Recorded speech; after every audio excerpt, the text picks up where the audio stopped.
Good afternoon. I'm Warren Hoge, IPI's Senior Advisor for External Relations, and I'm pleased to welcome you to this policy forum on viruses, botnets, and logic bombs, defining the international cyber threat. As your invitation notes, all of us have been alerted to the crucial importance of this subject to the international and diplomatic community by high-profile events such as the Stuxnet infection of the Iranian nuclear program and the release of the WikiLeaks cable. But I can tell you that we are in for a fascinating discussion that goes way beyond those developments. My colleague, Senior Policy Analyst Chris Perry, gave me some reading on these matters over the weekend, and it was really an eye-opener. One of the pieces was an article from The Atlantic that told the story of the cunning, innovative, and all-powerful worm known as Conficker. And it is an amazing detectives and robbers yarn with intimations of a possible digital doomsday that Hollywood would have trouble improving upon. The sponsors of the worm, and we still don't know who they are quite literally referred to by the experts as the bad guys, and the members of the international posse chasing them are called the good guys. This particular tale disturbingly concludes with no clear indication of which side is ahead, the bad guys or the good guys, the creators of this global mischief or those charged with catching them before they foster more global mayhem. There are very few people who really understand and can communicate the complexities of this world, but we are extremely fortunate to have three of them here today to talk with us. You have their full biographies in your program, so I will just introduce them briefly in the order in which they will be speaking. Our first speaker, Noah Schachtman, is the author of another piece of reading that animated my weekend, a Brookings research paper entitled Pirates of the ISPs, Tactics for Turning Online Crooks into International Pariahs. ISPs, as you know, stands for Internet Service Providers, which make up the infrastructure of the Internet. Noah is contributing editor at Wired magazine, the editor of its security blog called Danger Room, and non-resident fellow at the Brookings Institute's 21st Century Defense Initiative. The second, DiMino, is a computer sleuth and world authority on botnets who is a key figure in the Conficker worm saga. He is one of the good guys, by the way. He is a senior forensic analyst with the Bergen County, New Jersey Prosecutor's Office Computer Crimes Unit, and he is also a co-founder and former director of the Shadow Server Foundation, which the article describes as, quote, a nonprofit partnership of defense-minded geeks at war with malware. Our third authority is Jody Westby, CEO and founder of Global Cyber Risk, who is also an author of books and a Forbes magazine blog. She is a lawyer, consultant, and public speaker around the world in the areas of privacy, security, cybercrime, and IT governance. So with speakers like that, you certainly have heard enough from me, and I'm pleased to turn the floor over to Noah Schachtman. Okay, take it first. Thank you, Warren, and I want to thank IPI for the opportunity to be part of this discussion. On April 26, 2012, 4 days ago, the Serious Organized Crime Agency, known as SOCA, shut down 36 internet web domains that were used to traffic in compromised credit and debit cards. 2 were arrested, computers were seized. And over the past 2 years, SOCA has worked with a multitude of law enforcement agencies around the world, and over 2.5 million items of personal information were recovered. After SOCA's operation on April 26, Lee Miles, the head of cyber operations, said the following: "This operation is an excellent example of the level of international cooperation being focused on tackling online fraud. Our activities have saved businesses, online retailers, and financial institutions potential fraud losses estimated at more than £500 million, and at the same time protected thousands of individuals from the distress caused by being a victim of fraud or identity theft. While Mr. Miles was issuing this very statement, the underground carding community were issuing statements of their own. They said things such as, "We're still open. It's strange, but the shops that they're showing in the press releases are still working." I received an email this morning directing me to the new site, and I was glad to see my shop balance is still intact. There's an old saying that says, "Ocean storms do not affect deep-sea fish," and I think this was the case as well. My efforts at both the prosecutor's office and at Deep End Research allow me to see the current state of computer crimes, new and emerging cyber threats, and the criminal underground that traffics in exploits, target identification, and anti-forensic techniques. I also track the trends of worldwide hosting providers and internet service providers as far as the criminal use of their networks. The trends that I see are not favorable for the defender and consequently for the internet citizen. Internet crime crosses many borders. Criminals in one country, hosting providers in a second, the database in a third, and the victim in a fourth. Our physical infrastructure and organizational networks are becoming more and more interconnected and depending on cyber infrastructure. In turn, our cyber infrastructure itself is becoming more interconnected and depending on relationships across the various stakeholders around the globe. Now, stakeholders is a complex word when discussing cybercrime and cyber threats. There are many components involved in the operation of the internet as we know it. For example, there are the domain names which are registered through registrars who are in turn managed by registries. There's the Internet Protocol or IP space, which runs from transit providers and hosting providers and internet service providers. There's ICANN, which manages the IP addresses space and coordinates DNS domain names and the management of the top-level domains, TLDs, that's the .us, .com, etc. There are content providers and caching providers and services that all manage and secure their own organization and their own private networks. While all these can be considered as part of the internet infrastructure, they're also stakeholders in the quest for better internet security. Over the past few years, we've seen many high-profile examples of compromises occurring despite the best defenses. There have also been a huge number of significant compromises that have not been publicized. The sophistication and tactics of our adversaries are advancing at a very asymmetric rate to our ability to detect, defend, and attribute. Unfortunately, we look to technical solutions as a means to improving cybersecurity. We look to deploy and develop better intrusion prevention systems, better firewalls, better antivirus software. We'll hire organizations to run penetration tests or compliance types of audits in order to determine our level of security. Unfortunately, being compliant does not equate to being secure. It does not equate to being resistant to cyber attacks. While these technical solutions are crucially important and a key part of defense, a technical solution is only but one component in addressing the wide-ranging problems of securing the internet. Now, there are various threats considered as cyber threats, so I just want to touch on a few. I'll distill it down to a few key areas. There's kind of a wide scope of definition. There's cybercrime, which is in the traditional sense of the word, currently about a $12.5 billion a year economy with hundreds of sectors and areas of influence. They offer services from malware to financial data to spam, fake goods, things like that, bought on stolen credit cards. There's hacktivism, which are defacements, data stealing. We've all been familiar with Anonymous and LulzSec, and those are probably some of the more high-profile hacktivists that we've seen. There's APT, also known as targeted attacks. That's essentially cyber espionage seeking to gain economic, military, or political advantage. There's industrial espionage, which is considered in its purest sense APT, which is your SCADA systems, your supervisory control and data acquisition systems. That's where your Stuxnet and your Dooku type of malware comes from.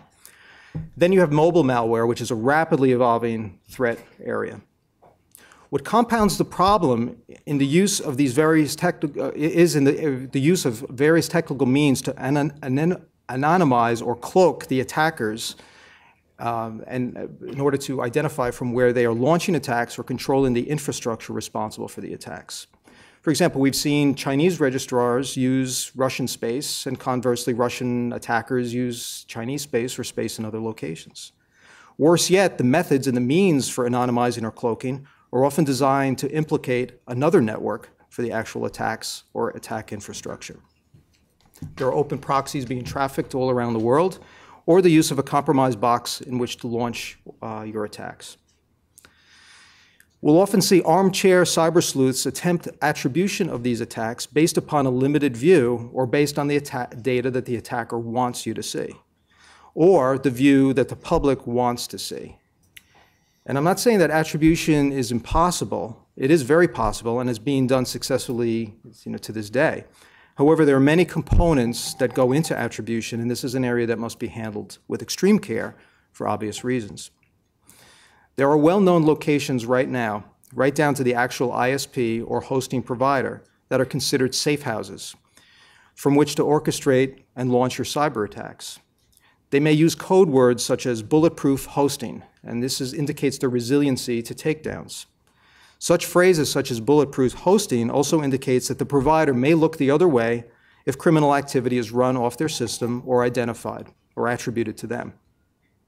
While law enforcement and the security community are well aware of these locations, and they identify more and more of them each day, it's often a long and very difficult road to resolution due to the multi-jurisdictional areas involved. Additionally, there are a lack of adequate mechanisms in place to hold these facilitators of cybercrime accountable for their operations. Ultimately, however, it is organizations and private companies that take the responsibility for the facilitation of cybercrime. This is particularly evident in cybercrime, maybe less so in APT. It's a very muddy, gray area. However, governments and their respective law enforcement agencies can play an important role by holding these safe houses accountable and responsible for their actions, as well as those of their clients and their customers. We're seeing progress in this area as various countries attempt to do their part in cracking down on cybercrime by taking steps to deter their own networks as a springboard for malicious activity. However, many of these initiatives are unilateral or at best bilateral. And sadly, this activity is often not much more than disruption, as the miscreant or bad guy will simply set up shop elsewhere. The disruption, however, can be good, as it can be a significant cost component to the criminal enterprise. We've seen both public and private efforts in disruption, either via criminal or civil actions taken on the offending facilitators of the infrastructure. Even before we formed the Conficker working group, those of us in InfoSec, information security, knew that we had to take a more proactive role against cyber criminals. Frankly, many of us saw the need to take matters into our own hands. We had to form our own alliances and relationships to better share threat intelligence and known criminal activity. Various working groups were set up, focusing on specific cyber threats and known malicious enterprises. Taking down domains and working with conscientious hosting or transit providers to terminate connectivity to a known criminal host became a popular activity. We as a community became proactive, not reactive. The goal certainly wasn't commercial profit or fame or fortune, but simply to protect the internet in a better way and continue to develop relationships and collaborative efforts that would have long-standing future benefits. When Conficker hit in November 2008, the cybersecurity community, including private organizations, law enforcement, academia, worldwide computer emergency response teams, began an unprecedented matter of cooperation and collaboration. By February 2009, the Conficker working group was established to cooperatively address the Conficker crisis.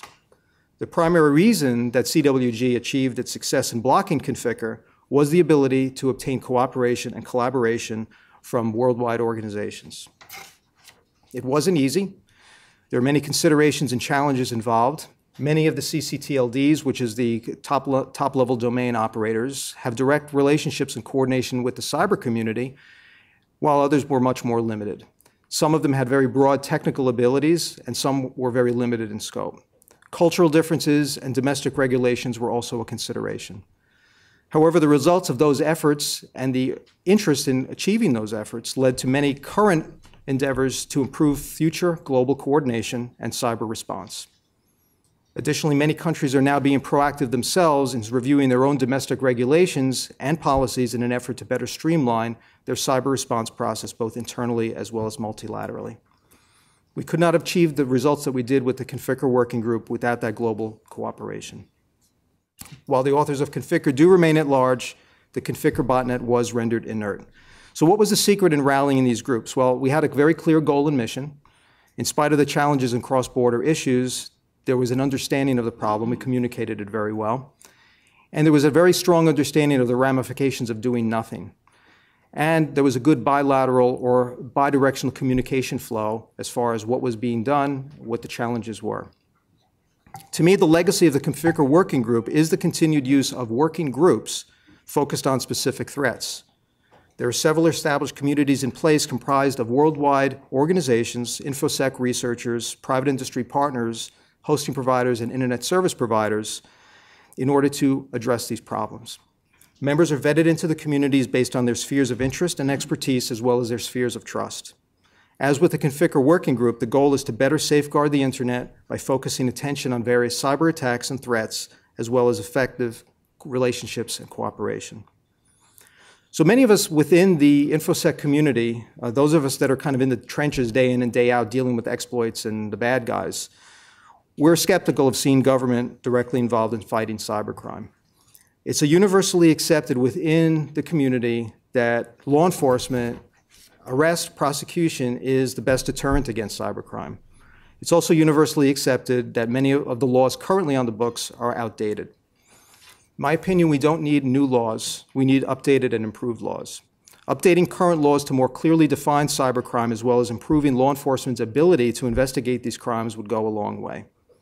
It's often a very laborious process in investigating cybercrime. There are many dead ends, and there's many crossovers of multi-jurisdictional areas. However, we are seeing much improved cooperation between law enforcement and private industry as far as the reporting and analysis of cyber threats, but there is room for improvement. To conclude, I will just state my opinion here that there are several ways that governments can play a vital role in improving cybersecurity. First of all, the government policy folks need to get closer to the internet security community, technologists, researchers, and private industry.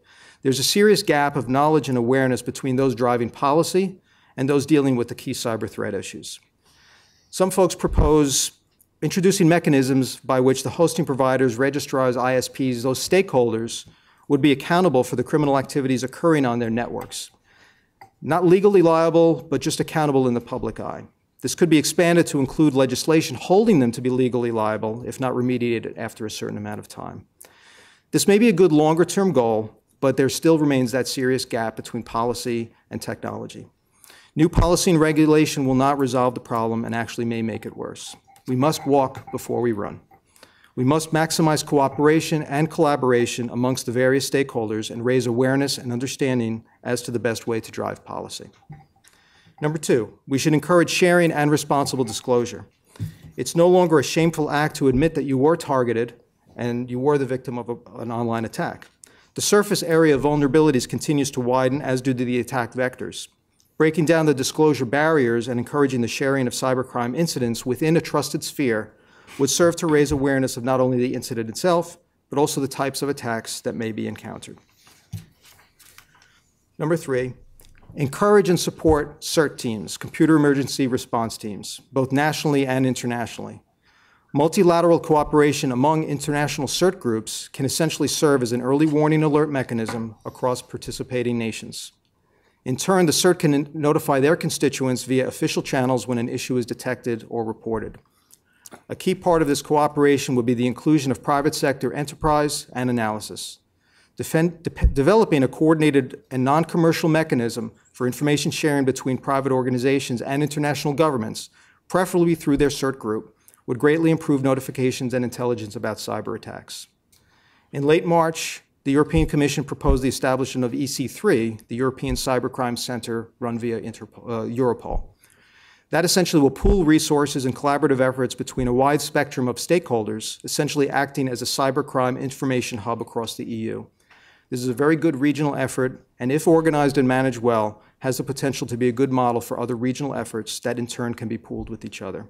Additionally, here in the United States, there's the NCFTA, which is a National Cyber Forensics and Training Alliance, which is currently a conduit between private industry and law enforcement. They manage the collection and sharing of intelligence within victim organizations. There's law enforcement on site, and they also have international law enforcement embedded within the NCFTA to better facilitate cybercrime intelligence and reporting.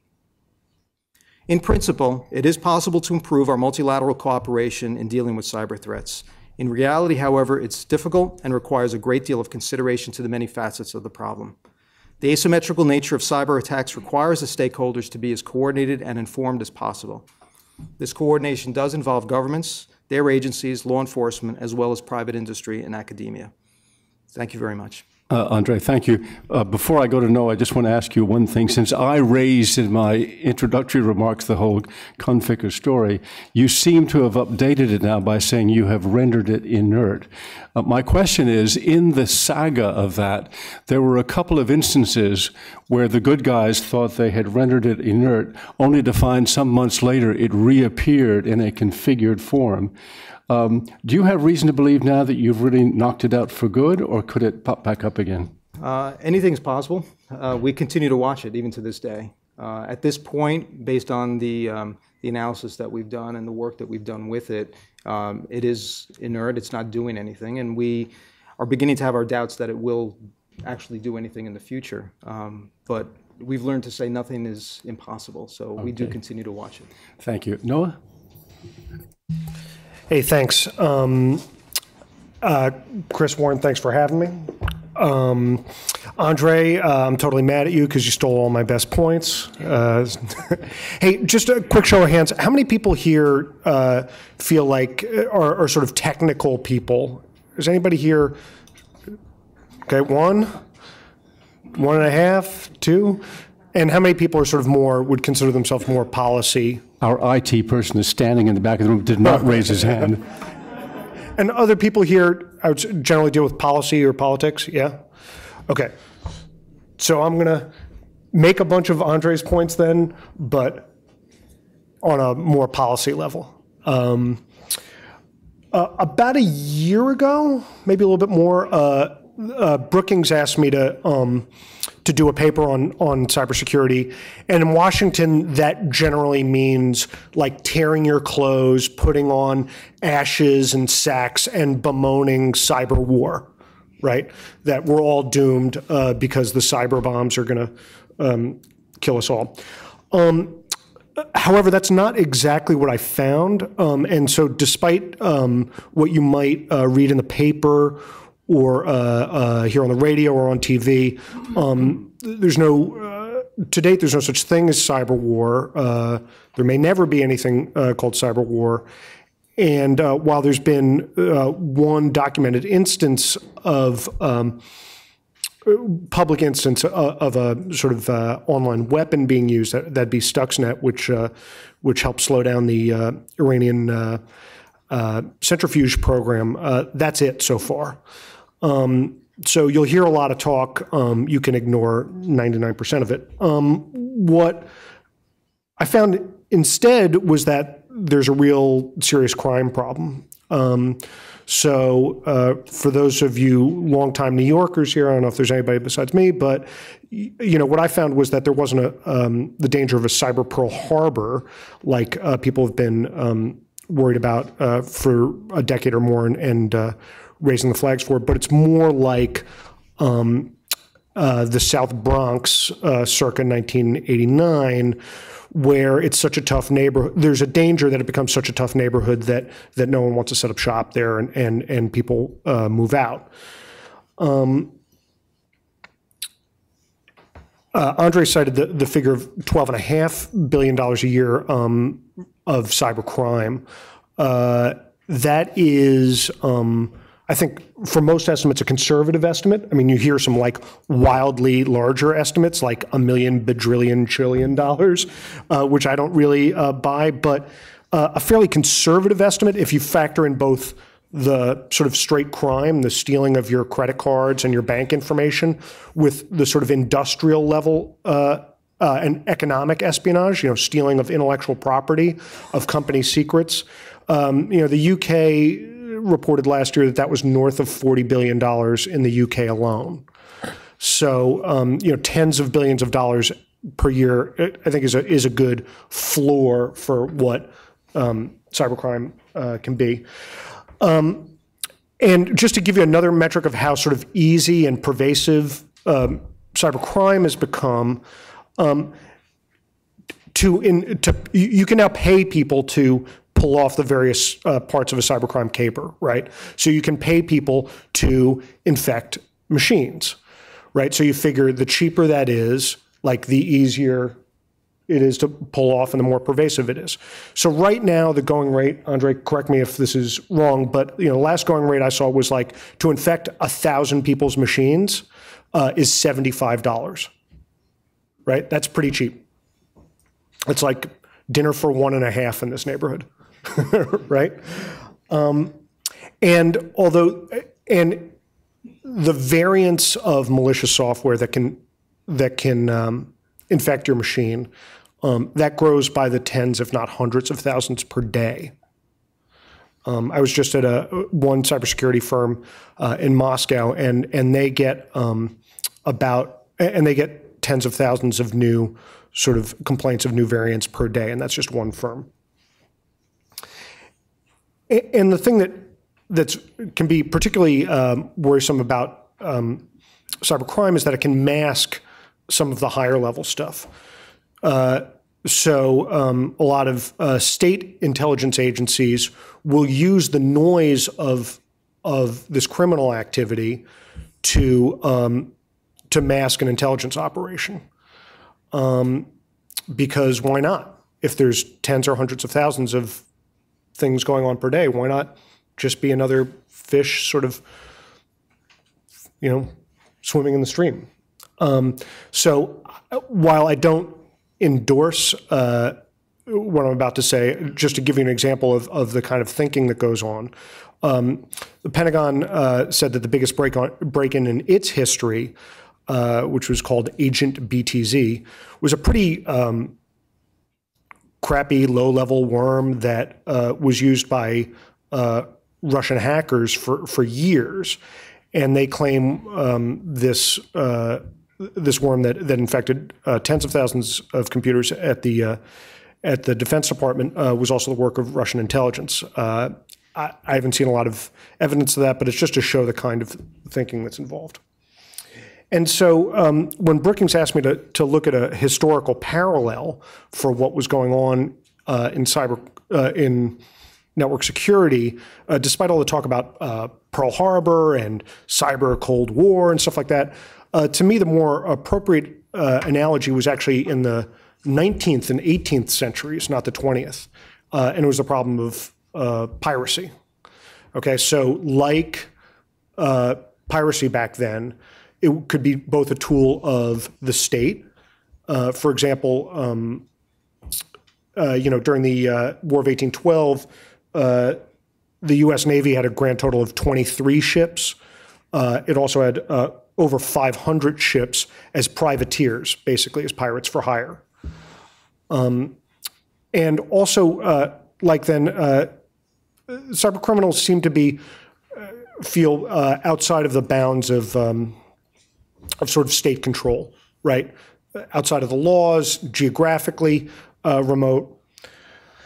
So what do you do with that? Well, although piracy was so pervasive, piracy and privateering were so pervasive in the War of 1812, by the time the Civil War came around, the Union Navy, that piracy and privateering were so verboten, such bad things, that the U.S. Navy decided not to use it at all. And even though it never signed an international convention against privateering, it basically hasn't used it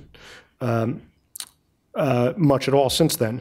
And today you see with maritime piracy, although you do see it off the Horn of Africa, you see a broad international coalition that has really sought to limit it across the globe. And those few places where it exists, you have countries like China, the U.S., and Iran all cooperating to contain piracy. And so I think that there's, hopefully it won't take 150 years to get to that point, but I do think you can see some of the lessons that are used to contain piracy that could be used to contain cybercrime. So here's a couple of ideas. I think anybody that tells you they've got the answer is wrong and is just making stuff up. But just a couple of thoughts. First is that in the 19th century, there was a lot of emphasis put on isolating the sort of havens that made piracy feasible. So for example, we're sitting right now, New York was a big haven for pirates. Some of the most famous pirates in the world lived down by the South Street Seaport. And when and you have places like Port Royal in Jamaica, and when those started to be closed down, you really started to put a squeeze on the pirates. And I think the analogy is kind of apt here. Despite the vast amount of cybercrime that's out there, it's really only a very, very few companies that enable that cybercrime, okay? So there's a recent study out of Berkeley of all the sort of come-ons and scams you get in your inbox, all that spam. There's only 3 companies in the world that process all of the payments coming in for all those scams. Just 3 companies.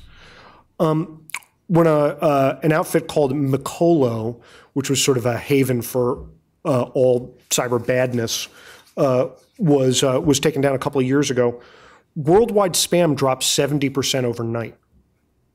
70%. So there's like kind of only a few companies that are doing this stuff. And because as Andre mentioned, the crooks themselves can be hard to definitively say who they are, and they can hide behind different legalities and different geographies. You know, putting a squeeze on their ecosystem and kind of making that a very inhospitable place, I think, is our best bet.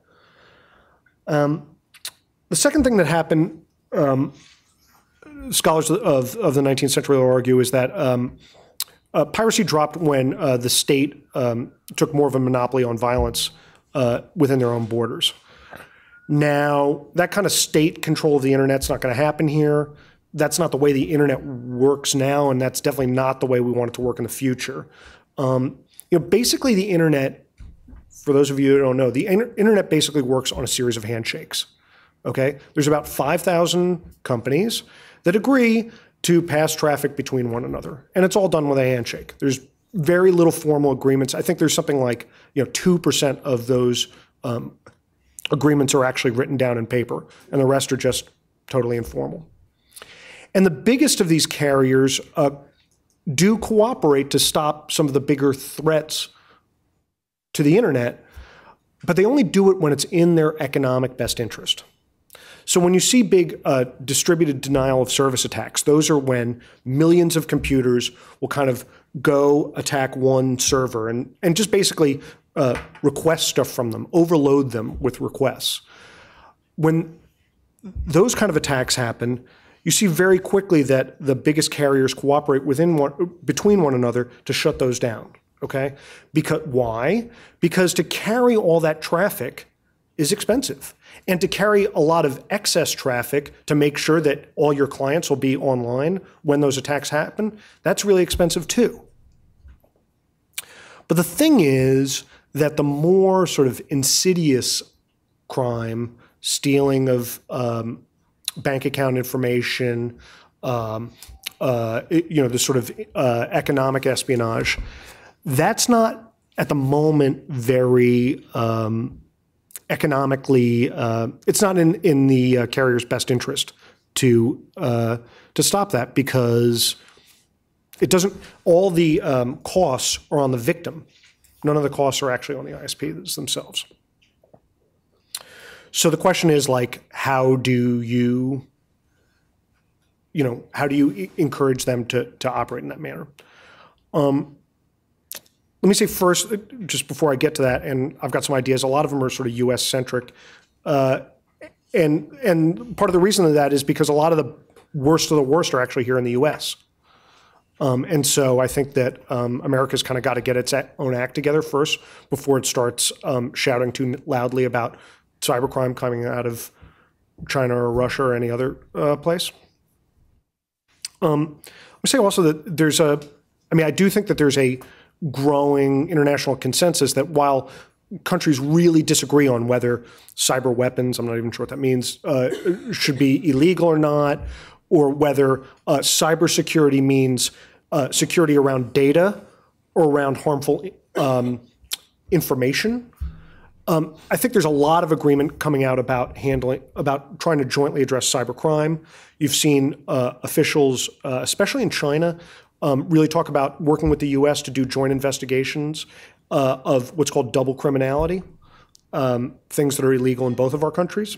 And so I'm actually, even though it's a very messy process sometimes even to get states here to agree or states and the federal government to agree on prosecutions, and it's been difficult to get to foster international cooperation, I do think that there's, I think there's some goals that we can all agree on that we may be able to add to. So, how to sort of up the temperature on ISPs. To me, I've got this American solution. I'm here, we're here in the US. And so my solutions is like, apple pie, ARPANET level, American, which is lawsuits, which is basically, the list of the worst companies is well known. It's actually published. Many companies publish it. And so my idea is broadly that if you show up on the worst of the worst list, then you should have an opportunity to explain why you're on the worst of the worst list, and you should have an opportunity to remove yourself from the worst of the worst list. And if you can't do that after a while, then you should open yourself up to crippling lawsuits. And it's kind of that simple. There are lots of problems with it. I would like to not extend this to the TV, movie, and record industry and violations of that newer kind of piracy. I'd like to keep it to sort of criminality that we can all agree on. That will be difficult. Standing is very difficult to establish. There's all kinds of problems with it. But I do think that introducing some new economic incentives in this to this crew of people who actually do run the internet, and to encourage them to not cooperate with the worst of the worst members of the criminal ecosystem. I do think that's an important first step forward to turning turning cyber crooks into a kind of latter-day pirates. And thank you very much. Thank you, Noah. It occurs to me that your last point there, one way you could do that would be to make that activity illegal. And I say that because our next speaker is a lawyer. Jody? Thank you. Thank you. And thank you for inviting me to be here today. I apologize, I didn't know which room to come to, so I'll hold you up a few minutes. The nature, I'm going to speak just a moment about the nature of the threat today. So the nature of the threat is very sophisticated. It's essentially, you still have the hackers and you still have insiders that steal information. We tend to think it's all from the outside, but the insider threat is still very much alive. But the nature of the attacks today are highly sophisticated. They're almost all these botnets that are run by one or more bot masters. And they're multi-tiered, so they have one or two bot masters up here, and then they have a layer of what they call proxy bots here, that then they relay communications from the master to the proxies on down to these worker bots that can be millions of computers around the globe. So there's layers of protection in there. The proxies only communicate back and forth with the workers and then with the command. So it's based on the old intelligence model of only having one link to your source. And they are very resilient, and they have studied very well which countries have cybercrime laws, which country have skilled law enforcement. So they choose those countries to have their drop zones, and they scatter them around the globe. They have, if they're sending spam, they have caches of templates sitting out there ready, so they can just change in a second. They can change their signature in a second. And so they are much more resilient than we are.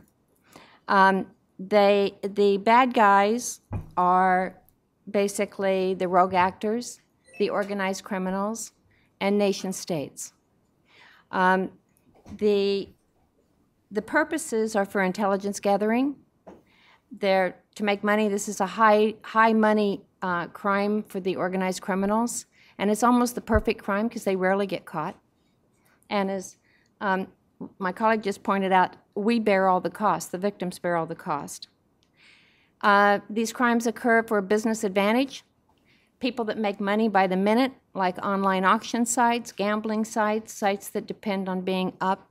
A competitor can hire a bot master, as you just pointed out, very inexpensively, to knock the competitor offline. Then they have an advantage, make more money, much more than they had to pay the bot master while their competition's offline. To suppress civil rights. I'll say something about that. And I did a paper for World Federation of Scientists last August, which I'm happy to share if any of you want it. I can give it to Chris also to make available to you. Or you can ask me. But I examined the use of technology by people and by governments around the world in the Arab Spring. And what I see now is an extension. So we have Syria. And I will tell you that I work a lot with the research community around the world. Some of the information I'm sharing with you has come from them. I can't tell you where. So in Syria right now, they're using what we see as evidence that they are actually paying bot masters to use botnet called Dark Comet. That is an unsophisticated bot. It's a commodity version. There's lots of variations of these things out there. It's a commodity version. And they're using it with keyloggers so that they can hook to, it's a phishing scam through webcams and Skype and email. And so they patch into the webcam through the Skype. And what they're doing is gathering this information so then they can go track down and round up and persecute the people who are trying to rebel against the Syrian government. In China, what we're seeing is third parties hijacking a group of Chinese IP addresses and then launching an attack so it looks like it came from China instead of from someone else. So for example, if Syria wanted to use a bunch of IP addresses from China, then they could maybe attack, let's say, Israel, and then it would look like it came from China instead of from Syria. There's evidence that China is also using botnets and that they are renting them and running their own. They're certainly sophisticated enough to do that. With Russia, they're known for basically turning a blind eye to all kinds of cyber criminal activity unless they target Russians. So one bot master was dumb enough, he targeted Russians, and they went out and arrested him. But as long as they're attacking us, they don't care. Russia just doesn't cooperate. So they let this go on. But there is evidence, too, that they tend to be using their own botnet. We don't have any clear evidence of that, but it's clear that they may be running some of their own. As well might we. So when we think about cyber warfare, if we came to the position where we wanted to launch either an offensive or defensive attack, the problem is we don't know how infected we are. So in 1982, the CIA had a plot where we sold, I think it was 82, where we sold valve and pipeline equipment to the Soviet Union over a period of time that was embedded with backdoors. And then at one moment, we pushed the button and we blew up this pipeline, and it caused the largest explosion seen from Earth since the Hiroshima bomb. I was giving a supply chain briefing to some people from the intelligence community, and they were sitting there, some of them were going like, wow. And when a person in the audience happened to know, and he said, yes, we didn't want a section of the pipeline built, and we couldn't get them to stop doing it with our diplomatic efforts, so we blew it up. Does that sound like Stuxnet? Probably.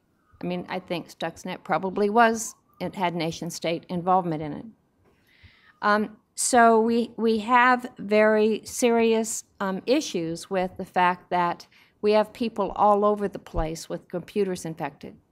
I have clients that the FBI knocks on their door and says, you better check your system. And they're infiltrated with malware. It's been exfiltrating data for as far back as we have logs. But the company doesn't want to spend any money to fix it. That's more common because it's expensive to fix these things. It's expensive to determine what's happening and to eradicate malware.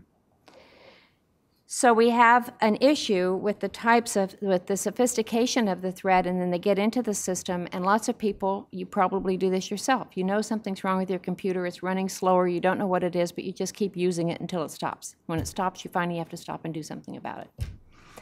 And so let's just take that as an example. All of you have some kind of an infection in your computer, but we don't know what it is.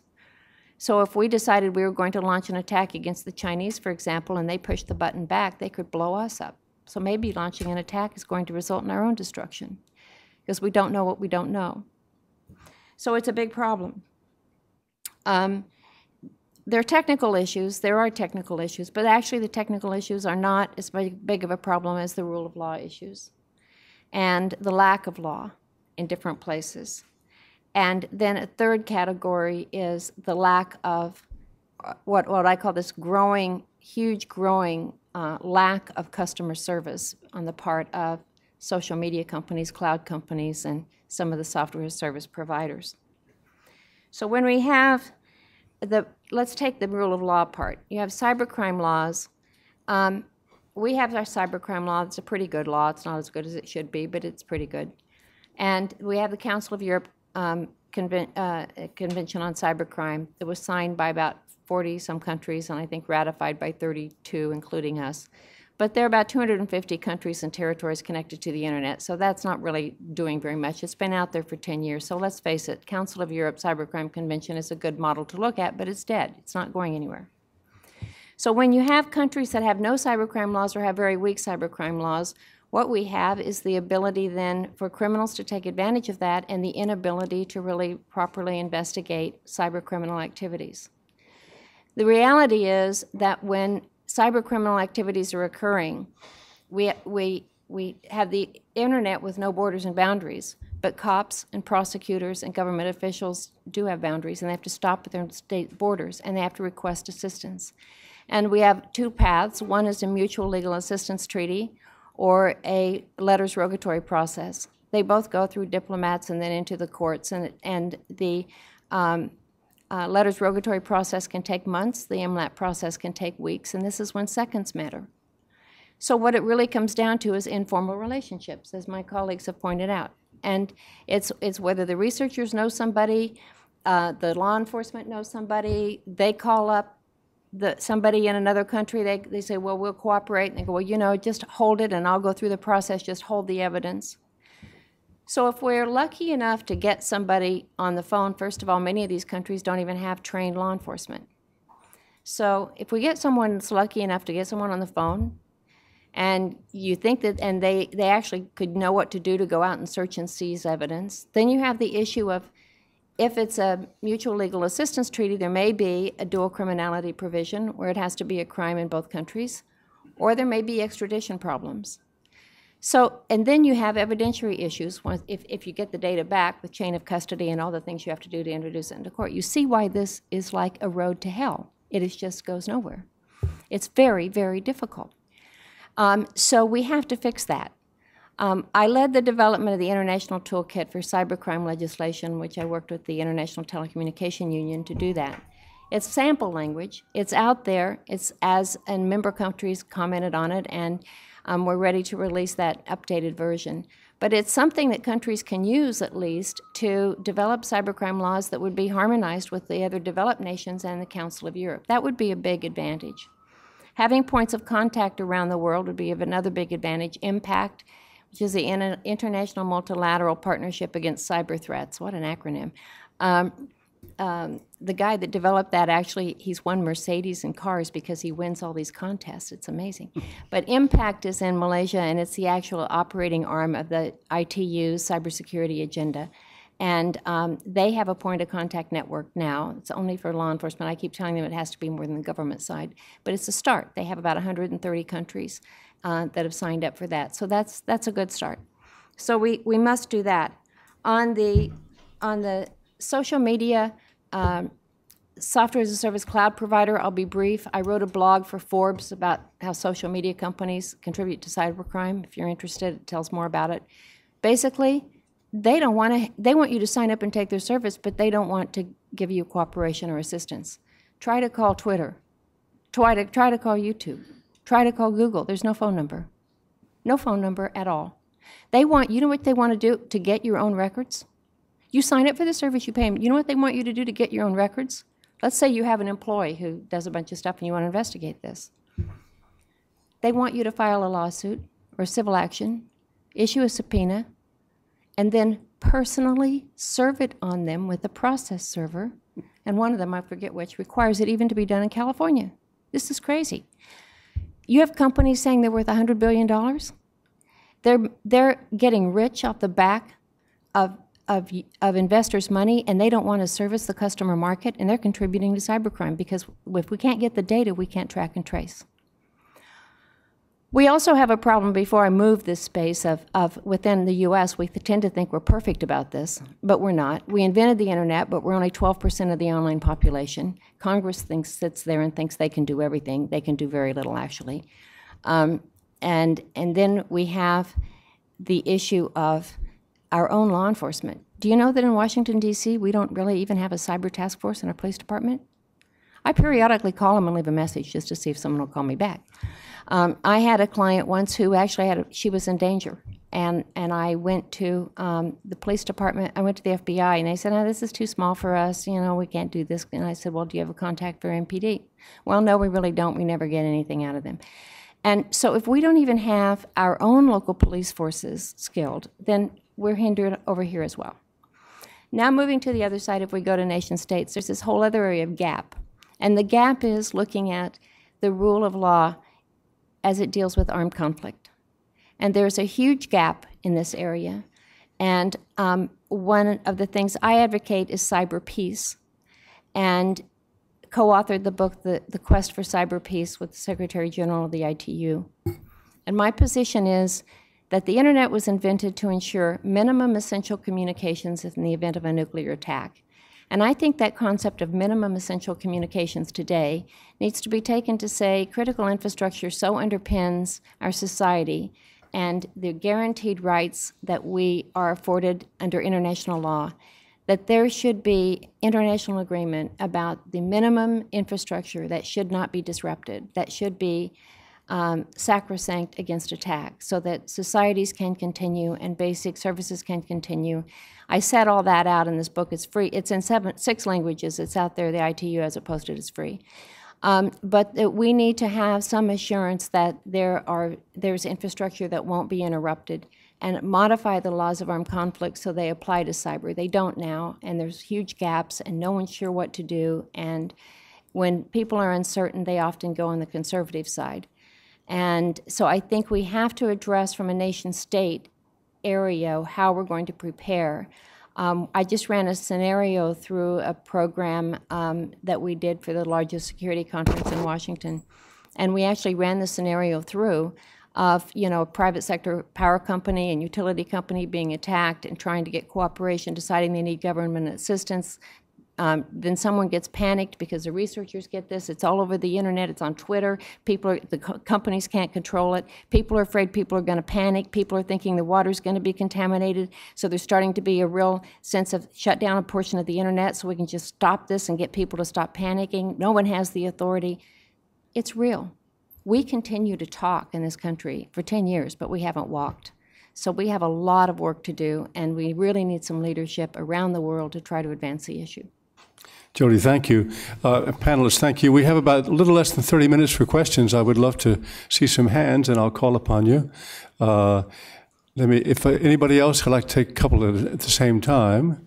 Well, if not, we'll start here in the second row. And would you wait for the microphone? By the way, we are webcasting this, so hold it very close to your mouth, and please introduce yourself. Thank you. Carl Robichaux, Carnegie Corporation of New York. My question relates to the scale of cybercrime. How much of this is cyber thieves stealing credit card information over the internet, and how much of it is cyber espionage and corporate espionage, that stealing intellectual property? Because I know that those are 2 very different types of challenges that you face if you want to stop this problem. And it'd be great if you could give some thoughts on how you address each of those and what the differences are. Thanks.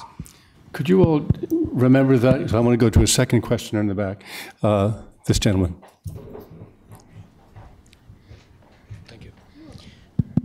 Thank you very much. My name is Patricio Troya, Permanent Mission of Ecuador. First, allow me to express my appreciation to the IP. I have been here several times, and I can confirm every time I come here, I am very happy due to the high level of the panelists and the excellent ambience we always have here. So, thank you very much. I would like to refer to some of the first words in this afternoon. The good guys and the bad guys. I understand the sense you were trying to communicate when you used those words, but I think that this could have a very serious implications. Let's imagine that the world is divided between good guys and the bad guys. Who are the good guys? Who are the bad guys? What happened in Iran, for example, some months ago, and even some weeks ago, I think some days ago, someone attacked the production oil process in Iran. And they complained about that. Who did it? The good guys or the bad guys? And let's imagine that someone starts an investigation, and it appears that those attacks were committed by the good guys. Is the responsible going to be extradited? Or maybe the national security of that country will not allow that country to extradite the guy.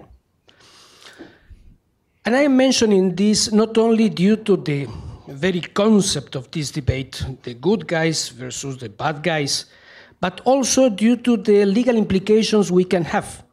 I come from the 6th Committee in the General Assembly. We have been dealing with the problem of terrorism, the Convention on Terrorism, some 10 to 15 years, I think, because we cannot agree on the definition of terrorism and the scope of terrorism. And we try to be very nice to each other so we don't fight each other in the 6th Committee. We tend to postpone the decision. That's what we do. So if there is someone who would like to have a convention on cybercrimes, let me tell you that we will have something like that probably after 15 to 20 years, more or less. So there are some legal and practical implications on these kind of things. I respect, of course, the concept that everybody has regarding who is good and who is bad. But I would like to know how much influence it is the whole process we have been talking about on this notion of bad and good. Thank you very much. Mm-hmm. Which one of you would like to take some of those questions? I'm happy to continue. Okay, Jody, go ahead. I think we should start. Very good questions. Just to address your question first, there's definitely a distinction between cybercrime and targeted attacks, espionage, whether it's political or industrial espionage. I think the problem is it's difficult to completely quantify it. I think it's a matter of reporting. I think certain victims of espionage do not report the fact that they were victimized. And I think certain victims of financial crimes do not report that they were victimized. I think just because cybercrime has been around so long and there's so many different ways to exploit financial crime in the traditional sense of the word cybercrime, it's a much larger percentage, whereas the targeted attacks, the espionage are very, very sniper-like. They're very, very focused on their victim. I can say that a few years ago, people thought that APT or targeted attacks were specifically for government and military installations. And that's certainly not the case now. I mean, every corporation, whether or not you are the ultimate provider of sensitive information or part of a cooperation that provides such information, you will be targeted. So I think no one is immune to that. So I think you will rapidly see an increase in the amount of reports of targeted attacks across a wide variety of installations.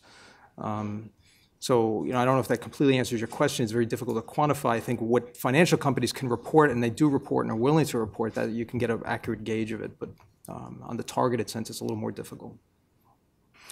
Good guys and bad guys. Anybody want to take that? Well, I think I mean, from the good guys and bad guys, it's always from which side of the fence you stand and have the perspective and whether you think you're in the right or not. I mean, we tend to think that the cops are always the good guys and the criminals are the bad guys.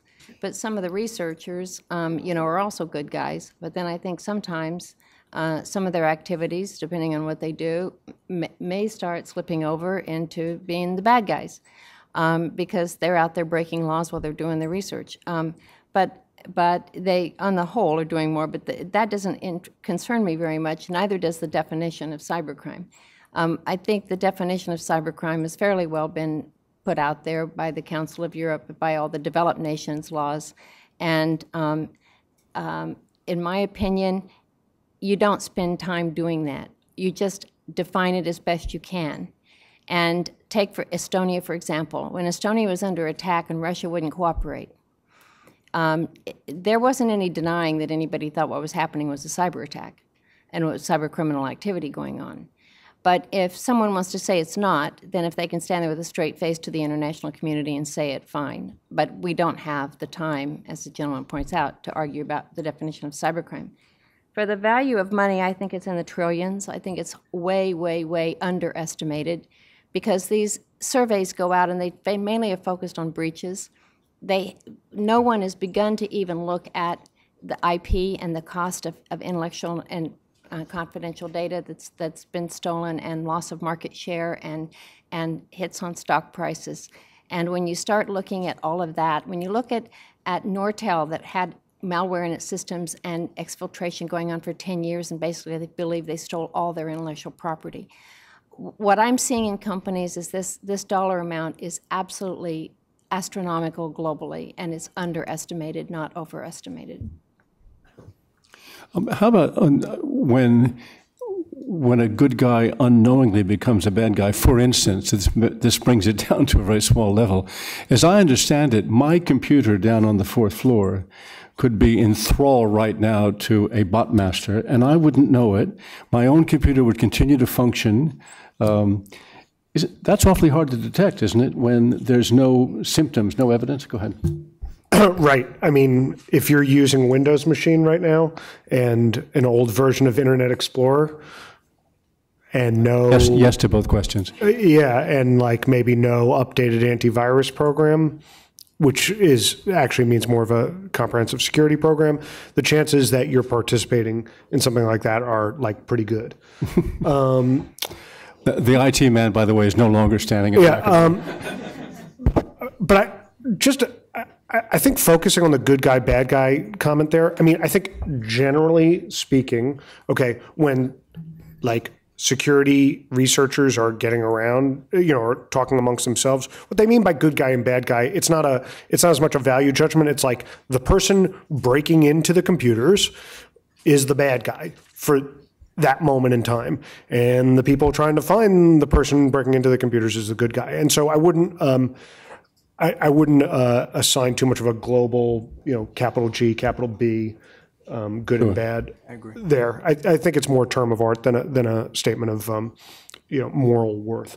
In the same area, I know that more transparency, more accountability would be good. But as I understand it, perfectly upstanding businesses, I mean good guy businesses, often will not report that they have been invaded or infected, and because they just don't want to get involved with it. But that's not helpful, is it? I mean, would not one of the purposes of people like you be to persuade companies that they ought to report every single instance in the interest of catching future people? Right. So Right. So imagine you're the only car company that was reporting that your cars crashed, right? Or that your brakes didn't work. That would be a distinct public relations disadvantage. But that's the situation that many companies believe they find themselves in. I don't think that's actually the situation they find themselves in. For example, when Google was one of the 140 companies that was being targeted in what's known as the Aurora attacks, 18 months ago or so, and they were the only ones to speak up. I'm not aware of any hit that Google took on its stock price or anything else by being the one that actually fessed up about it. In fact, I think there's a bit of advantage to it. But a lot of companies feel like they don't want to be the first one forward. So what you've got on the books right now is if you've lost personally identifiable information, if you've lost people's like credit cards or social security numbers, then you are duty bound to report those breaches. One can imagine expansions or new interpretations of that law that where companies have to be more open about what actually happened to them. Companies also have to report. Public companies have to report when they've had situations that can really affect their standing in a particular business sector. One could imagine them doing that more stringently. The other thing is, at least here in the U.S., right, is the U.S. is a big purchaser of IT systems and just of things in general, could require the companies get a little bit more open about when they have a big data breach, and could even ask to buy insurance for that too. That's another idea that's being floated out there. I think one other thing, just to add to what Noah was saying, I think it also depends on the degree of the kind of disclosure. For example, if you're a company in a certain sector that's been targeted or highly targeted by APT type of attacks that are exploiting a certain vulnerability or some sort of a weakness in your system that perhaps has not yet been patched or widely known, it's known as a zero-day, you may not want to release that information that you've been attacked or exploited to the general public. However, in my talk earlier, I mentioned trust spheres. And I think that's what we're starting to see in the community, that different sectors within commercial organizations that are being targeted do have their trust spheres. So for example, if I'm company A in a certain sector and I've been attacked using a certain type of exploit and it affected me adversely, well, within my trust sphere of other corporations that are in the similar sector, I will share that because it will benefit them. They know what to look out for. And consequently, I would hope that they would do the same. So you're starting to see these trust spheres that are starting to roll out in which there is more dialogue and sharing of the types of attacks and the different types of vulnerabilities that have been exploited in an effort to improve the security posture of those organizations. So it may not be publicly, you may not see it widespread in the public information space, but it is starting to occur within the trust spheres. Yeah, that's right. So, for example, in the oil and gas sector, there's one big attack on sort of widespread on the oil and gas sector, and then a second one.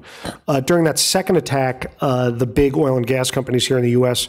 decided to share information about how they were getting hit and what was happening to them, and that attack was resolved in a matter of a couple of months. The companies that did not agree to share that information really only found out what was truly going on when the FBI told them 2 years later. So there actually is a big advantage for companies sharing that information, and even with their closest competitors. In fact, sort of weirdly, companies are so often more likely to share information about their most sensitive breaches with the people they compete with every day than the general public. So I mean, there's all these great informal groups, right? And they happen within sectors and across sectors, but it feels unsatisfactory to have that as just, handshakes and to leave the public in the dark. And I'm not sure what the right answer is, but yeah. Please, Jody. I'll get to you. One other thing that's going on is we continue to have these troglodytes that sit in boardrooms and in senior executive offices, and they are not paying attention to cyber risks in their company. They're going basically, well, I've got a CIO and a CISO, and I hire them, and they take care of our system, and they tell me we're bulletproof. So I'm just May 16, actually, here in the city, releasing my third study that I do for Carnegie Mellon Scilab as their adjunct distinguished fellow on governance of privacy and security. And this year we did the Forbes Global 2000 list, and the results are basically the same as they were in 2008 and 2010. Although we're showing they're making organizational improvements, they still don't have people in key roles. They aren't reviewing top-level policies. They aren't receiving regular reports on their security program. They aren't reviewing security assessments. They're basically asleep at the switch.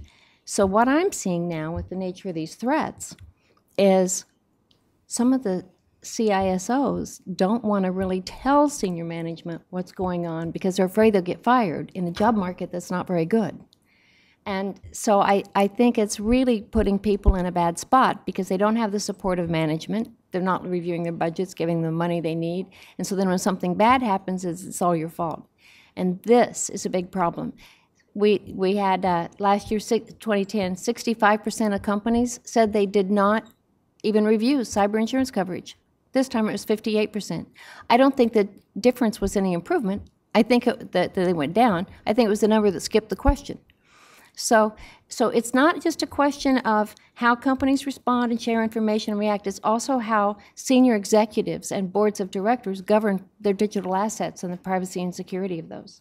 I have one more question, but I want to just extend this conversation to the level of the international level, the sphere argument. Could there be a situation where rival countries, not rival companies, would realize it was in both their interest to make it clear how they were attacking each other, but how they were being attacked? Is that also a form that could rise to the nation-state level?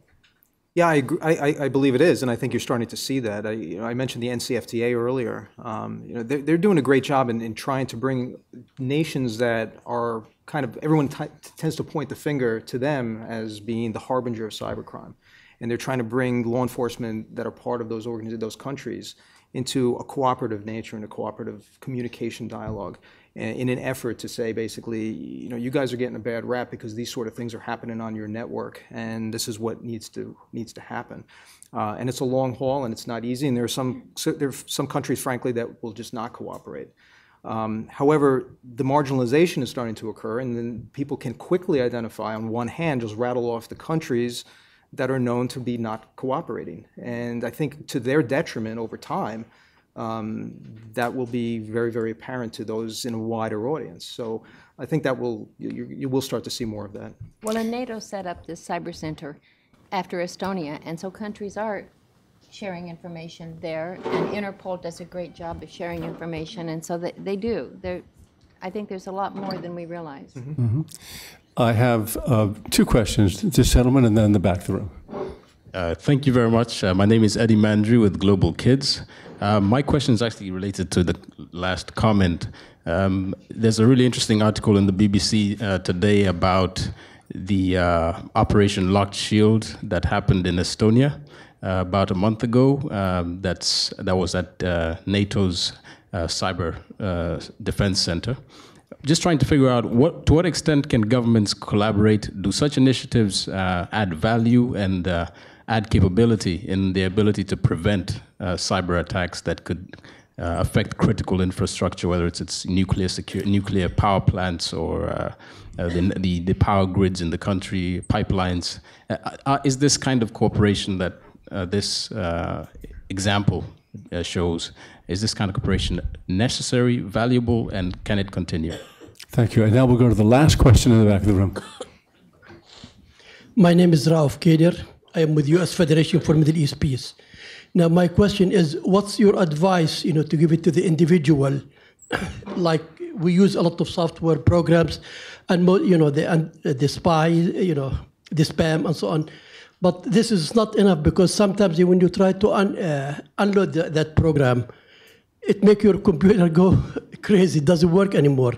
And how do you advise the individual? Like, really, my scary is from people enter the network itself. Like when I am with the network, I'm not afraid of those spies because they come in the email, and a lot of times I don't open the ones I doubt. But when the people enter the net, your net, how do you protect it? Do you, like especially when you leave your computer at night, is it advisable to leave the computer on and turn the screen off, or that doesn't work, or how's your advice in these things? Okay, thank you. Why don't we, in the order in which you spoke, Andre, then Noah, and then Jody, use that question as a way to have your final words. Okay. I'll probably get into trouble if I recommend what I really feel as far as safeguarding yourself on. I think a lot depends on your, the behavior of your browsing. I think, obviously running a good antivirus is important. I think most of the targeted attacks that are happening these days are coming through email, so I think you're doing fine in safeguarding the type of email that you open. One of the things that I think one of the higher threat vectors that we're seeing is not so much patching the operating system. I think a lot of the operating system holes are being quickly addressed, although they still have a long way to go. I think it's more on the application front. So people, they don't update their Flash player, they don't update their Adobe Reader, they don't update the applications that are kind of facilitating their use of their computer, such as Microsoft Word, if they're using that sort of thing. So I think it's important to make sure that you're properly patched. Probably a subject for another forum would be how to safeguard your computer, because it's a very, very complex topic that really goes beyond just recommending using antivirus. But I think that would probably be the first step. No. It's funny. I just sort of went through like a full security review for myself, and it's still way too hard for average people to lock down their computer. It's still like... And even detect. Yeah, and even to find out what's going on. Yeah. So, I feel your pain. Like Andre said, look, if you've got an option to update, first of all, pay for your software. That's always a good starter, because then you can actually update it and you can actually get technical support. So, if you, pirate your copy of Photoshop and then are mad when someone exploits it, that's actually more common than you think. You laugh, but a lot of people get very mad when it's like, why won't you patch my pirated copy that I stole from you? Yeah, and then,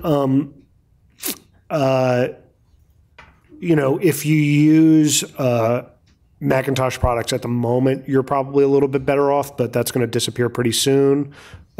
So I would, definitely use a strong security program regardless, and just patch everything you got. And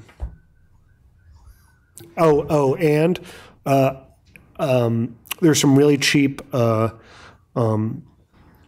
virtual private network services out there now, really cheap and pretty good.